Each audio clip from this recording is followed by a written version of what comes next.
yaitu kurban untuk mendekatkan diri kepada Allah Subhanahu wa taala. Yaitu inna anzalnahu fi lailatul qadar. Sesungguhnya kami menurunkan Al-Qur'an pada malam Lailatul Qadar. Katakanlah, perhatikanlah apa yang ada di langit dan di bumi. Tidaklah bermanfaat tanda-tanda kebesaran Allah dan Rasul yang memberi peringatan bagi orang yang tidak beriman. Bismillahirrahmanirrahim. Bismillahirrahmanirrahim. Assalamualaikum mereka. Al-Mahmud Allahu Jalla Jalaluh Al-Musalla Al-Muhammad wa aluhu al-madula wal bilad wa rijalu. Asyhadu an la ilaha illallah wa asyhadu anna Muhammadar Rasulullah. Amma ba'd. Salam sejahtera pada kita semua. Mari kita panjatkan puja dan puji syukur kita atas kehadirat Allah SWT karena kita masih bisa berkumpul di tempat ini yang berbahagia. Dan mari kita ucapkan salat serta salam pada junjungan Nabi besar Nabi Muhammad SAW, karena beliau Islam bisa tersebar ke pelosok dunia. Dan pada kesempatan hari ini izinkan saya berceramah tentang suatu sejarah, yaitu sejarah turunnya Al-Quran. Seperti yang kita ketahui, Al-Quran adalah kitab yang Allah turunkan kepada Nabi Muhammad. Dan seperti yang kita ketahui juga, Al-Quran turun pada 17 Ramadan 610 Masehi di Gua Hira melalui malaikat Jibril. Dan pada peristiwa tersebut disebut sebagai malam nuzul Al-Quran. Dan yang telah disebutkan juga dalam Al-Quran surat Al-Qadar ayat 1, yaitu inna anzalnahu fi lailatul qadar. Sesungguhnya kami menurunkan Al-Quran pada malam Lailatul Qadar. Dan pada saat itu telah diturunkannya juga surat dan ayat pertama, yaitu surat Al-Alaq ayat 1-5, yang isinya tentang malaikat Jibril yang meminta Nabi Muhammad untuk membaca. Dan yang dapat kita simpulkan bahwa membaca itu dapat menambah wawasan kita, dan juga buku itu bisa sebagai jendela dunia. Sekian dari saya, maaf jika ada kesalahan kata, mohon dimaafkan, karena manusia tidak bisa terlepas dari salah dan dosa. Haza waliyatana wa yufazina walhamdulillah. Assalamualaikum merdeka. Bismillahirrahmanirrahim. Assalamualaikum warahmatullahi wabarakatuh. Merdeka. Salam sejahtera untuk kita semua. Pertama-tama yang terhormat kepada guru pembimbing bahasa Indonesia kita, Ustadz Rahmat Ibrahim, dan seluruh teman-temanku yang berbahagia. Puji dan syukur kita kepada Allah Subhanahu wa taala yang telah memberikan kita nikmat, terlebih khusus nikmat sehat walafiat. Tak lupa juga salawat serta salam mari kita haturkan kepada junjungan baginda Nabi besar Muhammad sallallahu alaihi wasallam yang telah membawa Islam dari zaman jahiliyah hingga zaman yang terang menderang hingga saat ini. Di siang hari ini saya ingin berpidato dengan judul singkat saya, yaitu kurban untuk mendekatkan diri kepada Allah Subhanahu wa taala. Sebagai muslim, kita sudah tahu bahwasanya setiap tanggal 10 Zulhijjah seluruh umat muslim di dunia ini pasti melaksanakan Hari Raya Idul Adha atau biasa disebut dengan Hari Raya Kurban. Dilansir juga dari majalah ugm.com, kurban adalah suatu kegiatan yang dilaksanakan oleh umat muslim pada setiap 10 Zulhijjah. Kurban ini sendiri adalah mengorbankan sesuatu untuk dikurbankan, seperti hewan, ternak yaitu kambing, domba, sapi, dan kerbau. Dari kutipan itu, kita bisa mengetahui bahwasanya kurban adalah mengorbankan sesuatu atau harta yang kita miliki untuk dikurbankan, dibagikan dan juga dibagikan kepada orang lain. Tak hanya itu, perintah kurban juga ada di dalam surat Al-Kautsar ayat 2 yang berbunyi fasholli lirabbika wanhar, yang artinya maka laksanakanlah sholat karena Tuhanmu dan berkurbanlah sebagai ibadah dan mendekatkan diri kepada Allah.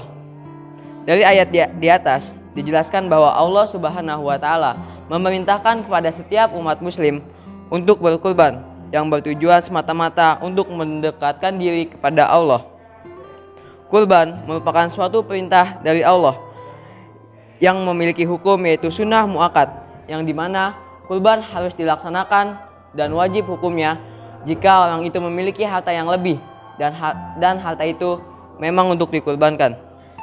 Karena sesungguhnya harta di dunia ini yang kita miliki hanyalah titipan dari Allah. Kurban itu ada sebuah ketentuan atau ketetapan yang dimana seperti jenis hewan sapi ataupun kerbau itu diperuntukkan untuk 7 orang, dan jenis seperti hewan kambing ataupun domba diperuntukkan untuk 1 orang. Dari sini kita dapat mengambil kesimpulan bahwasanya kurban adalah sesuatu yang tidak membebani setiap umat muslim, karena kurban hukumnya adalah sunnah muakkad. Namun jika orang itu memiliki harta yang lebih, orang itu wajib untuk mengorbankan harta itu sebagian. Di akhir pidato saya ucapkan terima kasih kepada semua audiens, dan saya meminta maaf kepada seluruh audiens karena kesalahan kata saya. Sesungguhnya kesempurnaan hanya milik Allah Subhanahu wa taala. Sekian, walhamdulillahirabbil alamin. Assalamualaikum warahmatullahi wabarakatuh. Merdeka.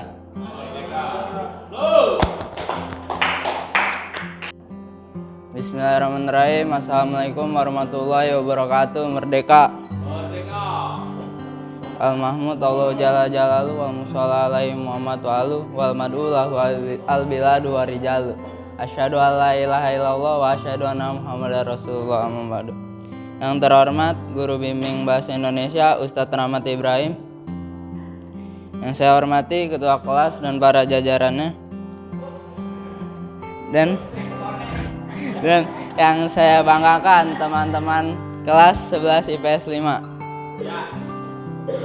Marilah kita memuji dan bersyukur kepada Allah Subhanahu wa taala, karena atas rahmat dan karunia-Nya kita masih dapat berkumpul di kelas 11 IPS 5 ini. Berdirinya saya di sini, saya akan berceramah tentang sejarah turunnya Al-Qur'an. Al-Qur'an pertama kali diturunkan di Gua Hiro sebelah utara kota Mekah pada 17 Ramadan 610 Masehi. Seperti yang disebutkan dalam Al-Qur'an surat Al-Baqarah ayat 185, yang artinya bulan Ramadan adalah bulan yang di dalamnya diturunkan Al-Qur'an sebagai petunjuk bagi manusia. Al-Qur'an diturunkan kepada Nabi Muhammad SAW secara bertahap atau berangsur-angsur melalui malaikat Jibril. Wahyu pertama diturunkan ketika Nabi Muhammad SAW telah berusia 40 tahun. Al-Qur'an diturunkan untuk menjadi petunjuk dan pembeda yang baik dan buruk, dan untuk menyempurnakan kitab yang sebelumnya yang sudah turun seperti Zabur, Taurat, dan Injil. Oleh karena itu, kita sebagai umat muslim harus menjadikan Al-Qur'an sebagai petunjuk hidup dan mengamalkannya dalam kehidupan sehari-hari. Sekian ceramah dari saya. Apabila ada kesalahan atau perkataan saya yang kurang berkenan, haza wallahu yarana wa yuzfanuna walhamdulillahirabbil alamin. Assalamualaikum. Merdeka. Bismillahirrahmanirrahim. Assalamualaikum warahmatullahi wabarakatuh. Merdeka. Mahmud Allahu Jalla Jalalu wal musalla alaihi Muhammad wa alu Muhammad lahu al bilad wa rijal. Asyhadu an la ilaha illallah wa asyhadu anna Muhammadar Rasulullah, amma ba'du.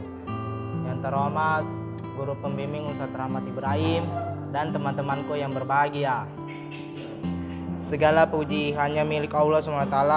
Sudah menjadi kewajiban bagi kita memajukan puja dan puji hanya kepadanya, karena atas rahmat, kasih sayangan dan izinnya kita diberikan banyak nikmat, salah satunya nikmat sehat. Terima kasih juga sebanyak-banyaknya saya ucapkan kepada hadirin dan semua pihak terkait atas kesempatan yang diberikan saya untuk menyampaikan ceramah yang bertema pentingnya kesehatan mental bagi generasi muda. Hadirin saya hormati, kesehatan menjadi nomor satu terlebih pasca pandemi COVID-19 membawa dampak bagi kesehatan mental. Tentunya hal ini bisa disebabkan karena beragam alasan seperti perasaan lebih secara mental dan aktivitas pekerjaan secara terus-menerus atau aktivitas online. Ada juga beberapa faktor lain yang dihadapi oleh generasi muda saat ini, yaitu terbatasnya interaksi sosial karena dampak perkembangan teknologi. Saat ini interaksi bisa dilakukan secara jarak jauh dan kebutuhan terhadap gadget yang jadi lebih besar daripada interaksi langsung.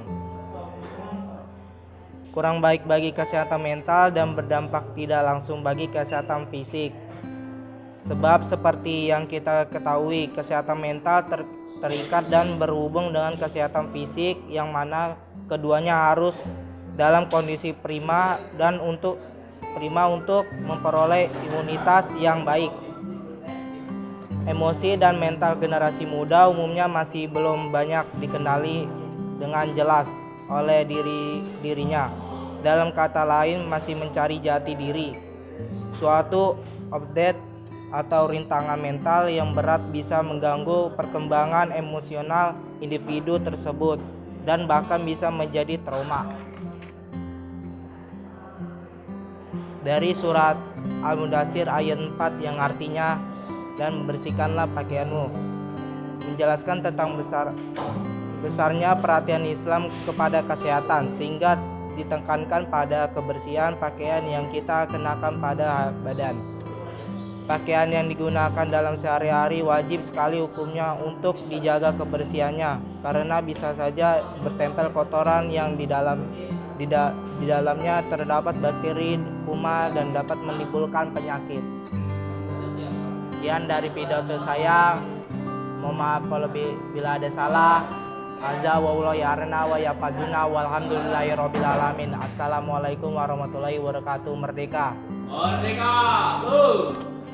Bismillahirrahmanirrahim. Assalamualaikum warahmatullahi wabarakatuh. Al-Mahmud Allahu jalla jalaluhu wal musalla alaihi Muhammad wa alu wal mud'ulahu al-bilad warjalu.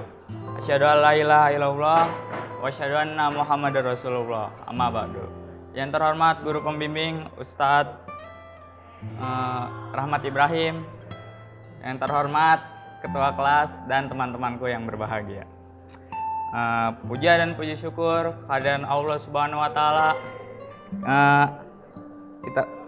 Sebab karena rahmatnya kita dapat berkumpul pada hari yang ceria ini. Pada kesempatan kali ini saya akan berceramah tentang sholat Jumat. Wahai orang-orang yang beriman, sholat Jumat memiliki keistimewaan, yaitu sholat Jumat merupakan satu-satunya sholat yang diperintahkan langsung oleh Al-Quran, yaitu pada Quran surat Al-Jumu'ah ayat 9, yang artinya, hai orang-orang yang beriman, apabila kamu disuruh untuk menunaikan sholat Jumat, maka bersegeralah kamu mengingat Allah dan tinggalkanlah jual beli. Yang demikian itu lebih baik bagimu jika kamu mengetahui. Quran surat Al-Jumu'ah ayat 9. Dari ayat tersebut dapat kita simpulkan bahwa sholat Jumat sangatlah penting, sehingga Al-Quran pun kita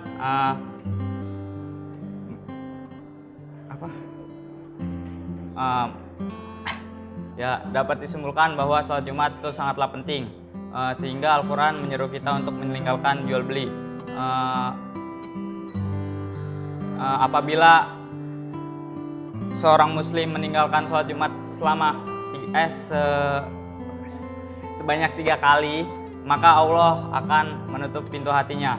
Maka semua hidayah tidak akan masuk padanya. Sekian pidato dari saya. Mohon maaf bila ada salah kata, karena sempurna hanya milik Allah dan kesempurnaan di mata manusia tidak akan ada habisnya. Saya Galang Satria Ramadhani izin mengundurkan diri.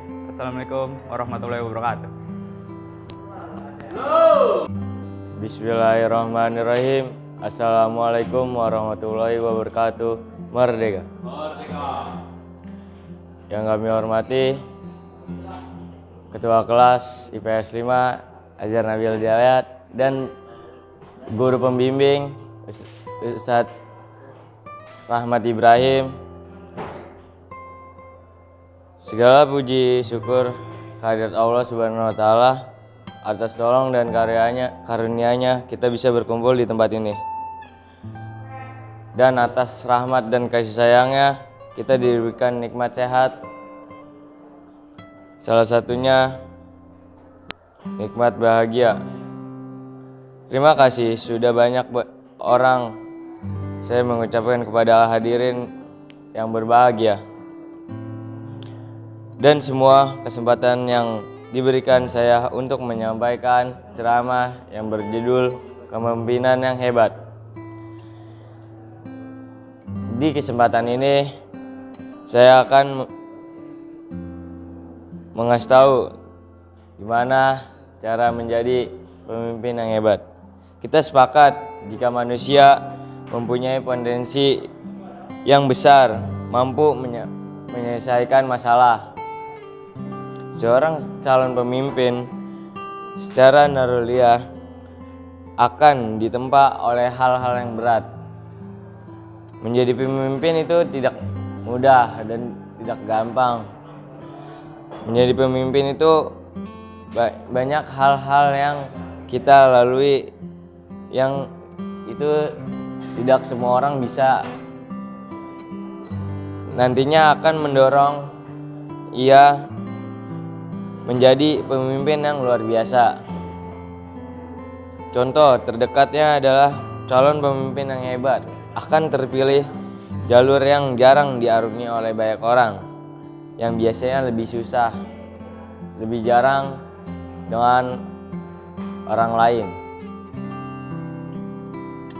Nabi pernah mengatakan kepada mereka dalam surat Al-Baqarah ayat 247 menyampaikan, sesungguhnya Allah telah mengangkat Larut menjadi rajamu. Mereka menjawab, bagaimana Talut memerintah kami padahal kami lebih berhak mengendalikan pengetahuan itu. Cukup banyak Nabi berkata, sesungguhnya Allah telah memilih rajamu dan mengetahuinya ilmu yang luar biasa dan tumbuh yang perkasa. Sekian dari saya. Mohon maaf apabila ada kesalahan kata. Terima kasih sudah mendengarkan ceramah dari saya. Haza wallahu yar'ana wa yafazuna walhamdulillahirabbil alamin. Wassalamualaikum warahmatullahi wabarakatuh. Merdeka. Bismillahirrahmanirrahim. Assalamualaikum warahmatullahi wabarakatuh. Merdeka. Alhamdulillahirabbil alamin. Wa nasta'inu wa nastaghfir. Wassalatu wassalamu ala asyrofil anbiya'i wal mursalin wa ala alihi washabihi ajmain. Saya akan berpidato dengan judul Mari Mengenal Ilmu Pengetahuan dan Teknologi. Berbicara mengenai ilmu pengetahuan dan teknologi di zaman sekarang ini tentunya bukan hal yang aneh lagi, karena memang hampir di setiap lini kehidupan kita ini tak bisa terlepas dari yang namanya ilmu pengetahuan dan teknologi. Dengan hadirnya ilmu pengetahuan dan teknologi yang maju sekarang ini, nampaknya memberikan akses yang lebih mudah khususnya bagi generasi muda sekarang untuk mampu mencapai apa yang mereka inginkan dengan lebih mudah, sehingga dengan peranan teknologi yang ada di zaman sekarang ini seharusnya telah digunakan secara maksimal oleh para pemuda. Bukan malah karena adanya teknologi membuat mereka menjadi malas dan berketergantungan kepada teknologi. Ada ayat yang menjadi landasan iptek, yaitu Quran Surat Yunus ayat 11 yang artinya, katakanlah, perhatikanlah apa yang ada di langit dan di bumi, tidaklah bermanfaat tanda-tanda kebesaran Allah dan Rasul yang memberi peringatan bagi orang yang tidak beriman. Maksud ayat ini untuk mendorong umat Islam agar lebih giat belajar dan menambah ilmu pengetahuan untuk mengembangkannya menjadi teknologi modern sehingga bermanfaat bagi umat manusia ke depannya. Sumber dari www.pidato.com. Sekian pidato dari saya, kurang lebihnya mohon maaf. Assalamualaikum warahmatullahi wabarakatuh. Merdeka! Bismillahirrahmanirrahim. Assalamualaikum, merdeka. Yang terhormat Guru Pembimbing Ustadz Rahmat Ibrahim dan yang terhormat teman-temanku yang berbahagia. Pertama-tama marilah kita ucapkan puji dan syukur kita pada Allah Subhanahu wa taala karena kita masih bisa berkumpul di tempat yang mulia ini. Berdirinya saya di sini, saya akan menyampaikan ceramah yang berjudul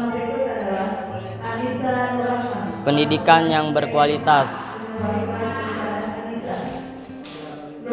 Pendidikan di Indonesia berpengaruh pada moral, karakter, hingga perilaku anak-anak dan penerus bangsa. Generasi muda kita seharusnya bisa mendapatkan pendidikan dengan didorong oleh para tenaga pendidik yang berdedikasi. Mohon maaf bila ada salah kata. Hadza wallahu yana wa yafazna walhamdulillahirabbil alamin. Assalamualaikum, merdeka. Baik, bismillahirrahmanirrahim. Assalamualaikum warahmatullahi wabarakatuh. Merdeka. Al-Mahmud Allahu Jalla Jalalu wal Musalla alaihi Muhammad wa alu wal matulahu al-biladu wa rijalu. Asyhadu an la ilaha illallah wa asyhadu anna Muhammadar Rasulullah. Amma ba'd. Ya, apa kabar kalian teman-teman semuanya? Pada hari Senin ini saya ingin berceramah tentang pendidikan itu adalah pendidikan bagian dari sistem kehidupan. Jadi menurut Dr. Panji Gumilang, ya, beliau menyimpulkan bahwa pendidikan adalah membiasakan suatu hal yang baik di setiap harinya. Dalam surat Al-A'la ayat 1-5 berbunyi, A'udzubillahi minasyaitonirrajim, bismillahirrahmanirrahim. Iqra bismi rabbikal ladzi khalaq, khalaqal insana min 'alaq. Iqra wa rabbukal akram, allazi 'allama bil qalam, 'allamal insana ma ya'lam. Yang berkesimpulan bahwa manusia itu diciptakan dari segumpal daging yang membutuhkan ilmu untuk kedepannya, untuk kehidupan sehari-harinya. Nah, yang ingin saya bicarakan pada hari ini bukanlah tentang pendidikannya, namun menjadikan pendidikan itu sebagai sistem kehidupan.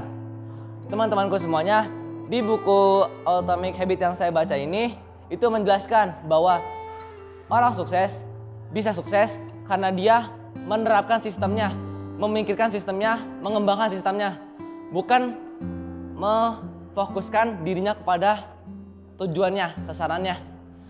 Di buku ini dijelaskan sehari perkembangan 1% lebih baik daripada kita mengembangkan sehari itu lebih dari 1%, bisa 15% atau 35%, tapi tidak konsisten. Dalam mengembangkan sistem, kekonsistenan itu sangatlah penting untuk agar kedepannya itu bisa lebih contohnya bisa lebih ke disiplin, maksudnya bisa teratur lah, ya. Nah, terus di buku ini juga dijelaskan bahwa orang sukses itu biasa orang yang bangkrut orang yang menentukan sasaran untuk menjadi sukses itu dibagi dua, ada yang gagal, bisa ada yang sukses. Untuk yang sukses biasanya dia itu menerapkan hal-hal kecil seperti contoh saat dia bangkrut, memang keadaannya dia bangkrut, sedang tidak memiliki duit, tidak memiliki apapun. Tetapi dia terus menabung sedikit demi sedikit sampai duit terkumpul itu cukup untuk membangun usaha, walaupun usaha itu dibangun lebih lambat daripada apa yang dia rencanakan. Yang kedua, orang yang gagal. Untuk orang sukses tadi, walaupun dia bangkrut karena dia menabung, dia tetap dibilang ke arah pendidikan yang benar karena dia membiasakan hal yang baik selama hidupnya. Dan bagaimana dengan orang yang gagal? Contoh begini, di saat ini dia sedang sukses, tapi dia menghambur-hamburkan duitnya untuk kepentingan hal yang tidak baik. Hal yang tidak baiknya seperti apa? Dia menghamburkan uangnya untuk kesenangan semata, untuk jajan-jajan, shopping, belanja segala macam. Tapi dia tidak memikirkan ke depannya duitnya untuk apa, dan akhirnya dia pun bangkrut.